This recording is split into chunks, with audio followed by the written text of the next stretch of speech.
most of the groups that are saying trauma means like overactivation or something, really we're having to do a compensatory move in the nervous system. Like there is sort of the substrate of disorganization that comes around because of just frankly civilization. And then there is trauma on top of that. But trauma is kind of the tip of the iceberg. You know, in the way that we have now this ridiculously impoverished attachment scenarios, the way that, you know, our attachment environments are, and the way that, you know, the system is reinforcing things that are probably antithetical to human nature and all that. You know, the system of like trauma and dysregulation gets reinforced because the amygdala is firing. The amygdala is smoke detector of your brain, and then it is firing and firing those signals that say something is wrong. When that something is wrong, when that smoke detector is going off, that predisposes my attention to finding it, to finding what's wrong. Oh, something's wrong. And I begin to look around like, oh, where's the danger? Where's that coming from? What's wrong? In other words, it primes the attention for what's wrong, right? And if the attention is primed for what's wrong, you know what it's going to find, right? Especially because if the person begins to look around and can't find something that's wrong, well, now something's really wrong, right? Because I can't find what's wrong. Do you know about the notion of priming? Priming, you know, priming is a super potent force in the way things work. And if you're interacting with people verbally and otherwise, you know, we're always going to have some kind of effect on people. That's, you know, the Mental Research Institute is saying, you know, all behavior is communication. So we're going to have some kind of influence on people. And so priming says part of how that works. So let's just do a little priming experiment.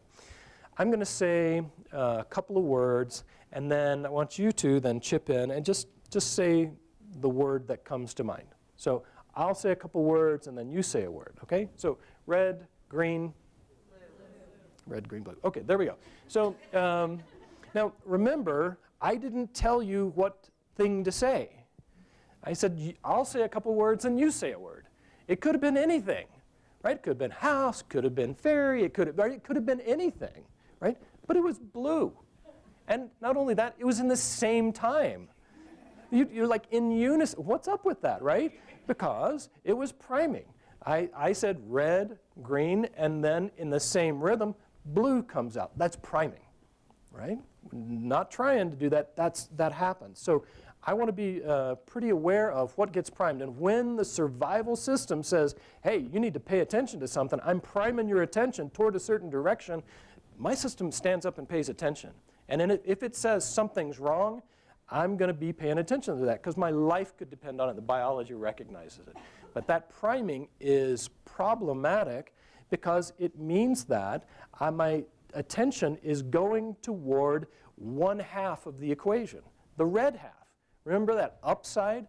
It reinforces over and over again that upside, right? So we've got to do some compensation for that because that intensity work is reinforcing, right? High intensity work, that cathartic work, you know, where you know, people are saying, oh, you need to get it out.